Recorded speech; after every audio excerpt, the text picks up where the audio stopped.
Mary Grace Baraka Jacobs. Let us warmly welcome our guest speaker with a round of applause.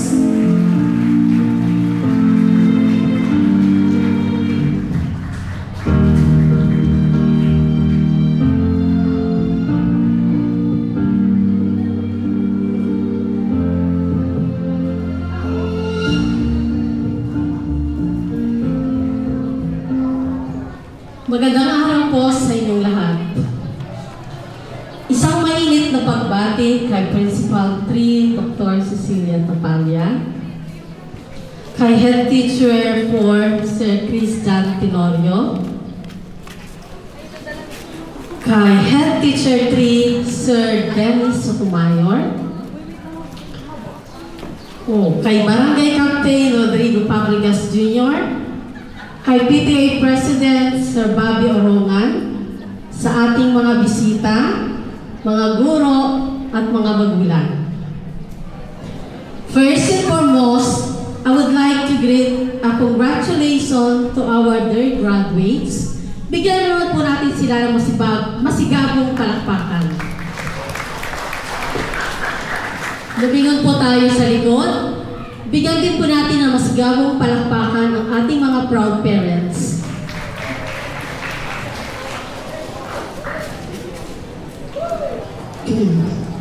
I am truly grateful and honored for your invitation to be part of these memorable occasions. In this such a humble experience to speak before you. Bigyan niyo po ako ng 5 minutes and 2 hours. Please bear with me. Is it okay? Simulan po natin. Isang tawag ang nagpagulantang sa akin. Isang tawag mula sa aking kaibigan at kamag-aral mula elementarya hanggang high school na si Ma'am Gloria Bio. Nagulat ako nang sabihin niya sa akin na kukunin niya ako maging guest speaker ngayong araw. Ang tanong ko, bakit ako? Dahil ba naging produkto ako ng paaralang ito? Maraming tanong sa sarili ko. Gaano na ba kalayo ang narating ko para maimbitahan sa ganitong event? Gaano na ba ako ka-successful para maibahagi ang aking kwento? Pag-uwi ko sa bahay, naikwento ko sa pamilya ko ang pagtawag ni Ma'am Glo.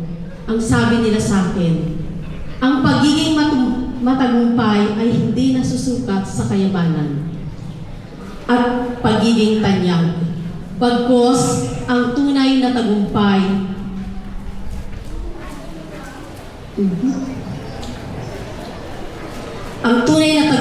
ay ang mga karanasan at kwento na maibabahagi sa iba na kung saan may magbibigay na aral at inspirasyon.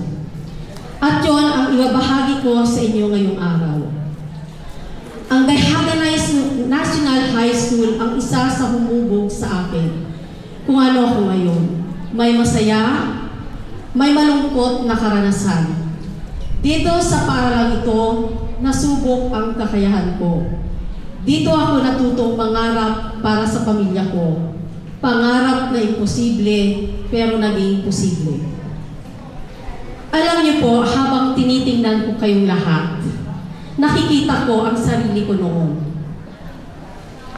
Isang estudyante rin na may pangarap, may takot, at maraming tanong sa buhay. Mga tanong na, kaya ko ba? Ano kaya ang magiging future ko? Paano kung magkamali ako? At kung tatanungin ninyo ako ngayon kung naging madali ba ang lahat, ang sagot ko po ay hindi. Pero kung gusto nyo, ibahagi ko sa inyo ang kwento ko kung paano ako nagsimula, paano ako bumagsak, at paano ako muling bumangon hanggang sa maging isang entrepreneur. Today is not just a ceremony. Hindi lang ito simpleng okasyon. This is a celebration of your journey. Lahat ng puyat, hirap, sakripisyo at tagumpay na pinagdaanan ninyo. Graduates, narito kayo ngayon, hindi lang bilang mga nakapagtapos, kundi bilang mga handa ng humarap sa mas malaking mundo. Aligned with our team, Filipino graduates prepared to lead with competence and character. Pinapaalala sa atin na ang edukasyon ay hindi tungkol sa talino, kundi sa pagkatao. Let me ask you this. Anong klaseng leader ang gusto mong maging kahit walang nakakakita sa inyo? Because leadership is not about position or title. Hindi ito tungkol sa kung ano ang tawag sa iyo, kundi sa mga desisyon na ginagawa nyo sa araw-araw. Competence means handa kayo. May sapat kayong kaalaman, skills, at kakayahan para harapin ang hamon ng buhay. Pero tandaan nyo, hindi sapat ang pagiging matalino lamang. Dahil may mga taong matalino, pero kung walang character, pwedeng magamit sa mali ang kanilang kakayahan. Alam nyo, habang nakatayo ako dito ngayon, naalala ko yung panahon na tulad nyo rin ako, may pangarap. Gusto kong ibahagi sa inyo ang journey ko. Hindi perfect, pero ito ay totoo.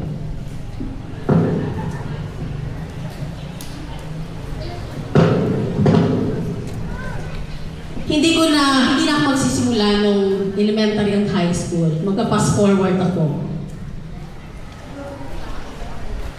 So, sisimulan ko na lang kung paano ako naging entrepreneur. Nagsimula ako noong 2008 sa Germany. Ang unang business ko ay Home of Asia Trading. Nagbibenta kami ng foods, ng Filipino foods. Maliit lang ang puhunan, sa bahay lang, sariling sikap, sariling website, at Facebook lang ang puhunan para makapaghanap ng customers. Hindi pa nga yata Facebook noon Friendster. Walang kasiguraduhan, walang malaking kapital, pero may sipag, tiyaga at paniniwala sa sarili. Pero alam niyo ba, hindi lang customers ang challenge sa negosyo. Isa sa pinakamahirap na pinagdaanan ko ay hindi kakulangan ng pera, kundi yung mga taong hihilahin ka pababa. Yung kapwa mo Pilipino ang minsan sisira sa negosyo mo kapag nakita nilang umaangat ka. Masakit, nakaka-discourage. Pero doon ko natutunan sa negosyo at sa buhay. Hindi lahat ng tao magiging success at magiging masaya sa success mo. Pero noong 2019, nagsara ang first business ko dahil hindi sa failure, kundi dahil pinili kong mag-focus sa pamilya ko at sa pag-aalaga sa dalawang anak ko. At doon papasok ang turning point ng buhay ko. Pwede akong tumigil, pwede akong sumuko. Pero pinili kong magpatuloy. Sinubukan ko ang online selling at doon ko nakita mas malaki ang potensyal.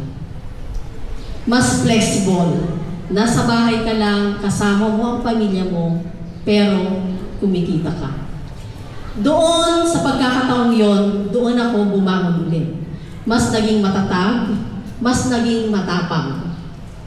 At mas naging malinaw sa akin ang failure ay hindi katapusan, kundi simula ng magandang oportunidad. Hindi ko hinayaan ng mga taong nag-doubt sa akin ang magdikta kung ano ang future ko. Hindi ko ginawa silang hadlang. Ginawa ko silang inspirasyon para mas pagbutihin pa ang trabaho ko. Ngayon, yung business na sinimulan ko sa Germany, dinala ko dito sa Pilipinas. Nagkaroon ako ng ice cream shop, Hindi man kasing laki ng Jollibee o McDo, pero lumalago. And soon, magbubukas na rin ang ika-4 na branches namin sa San Aquilino. May stable income, may team, at higit sa lahat, mas malapit ako sa pamilya ko.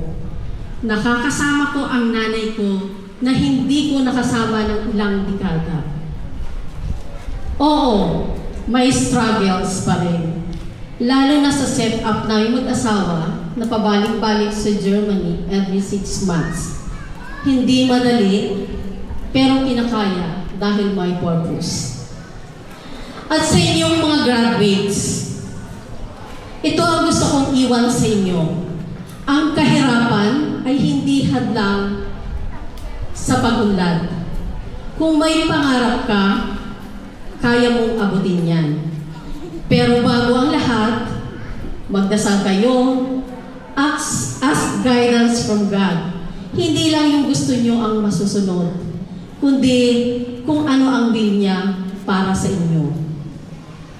Kung hindi ako nakinig sa parents ko, kung sinunod ko lang ang gusto ko noon, baka wala ko dito sa harap nyo ngayon. As you step into the next chapter of your life, tandaan niyo ito. Be prepared to live with confidence and character.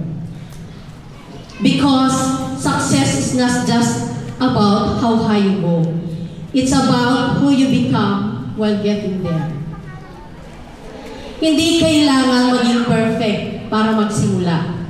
Hindi kailangan maging mayaman para mangarap. Ang kailangan lang, lakas ng loob, pananalig sa Diyos, at puso na hindi sumusuko.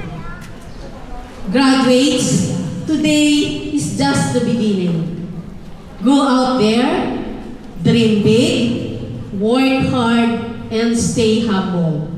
And one day, kayo naman ang magiging inspirasyon ng susunod na henerasyon. Congratulations! Palakpakan natin ulit ang ating mga sarili. Graduates, ang mensahe, hindi lang sapat ang talino. Ang tagumpay na may halaga ay yung may puso at integridad. Ang mundong haharapin ninyo ay puno ng opportunities, but also challenges. May pagkakataon na kayo ay matatakot, madadapa o madi-discourage. Pero tandaan niyo ito, hindi lang kayo inihanda para magtagumpay. Inihanda kayo para mamuno.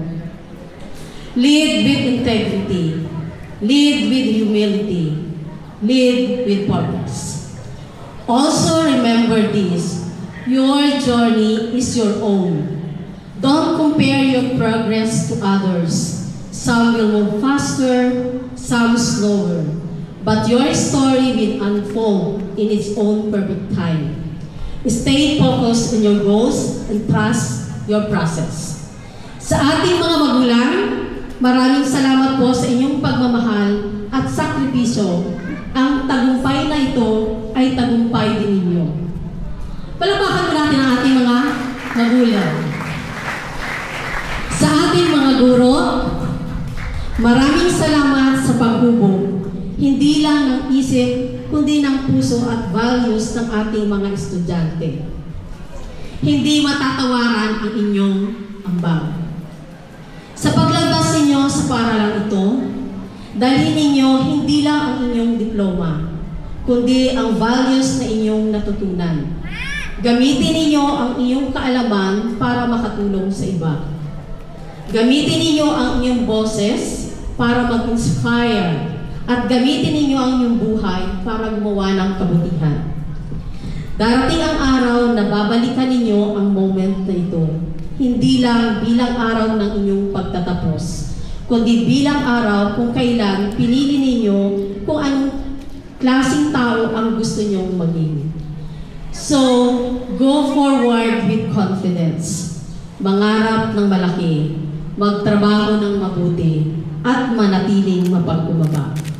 At laging tandaan, ang tunay na leader na Pilipino ay hindi lang magaling, kundi may puso at integridad. Once again, congratulations, graduates!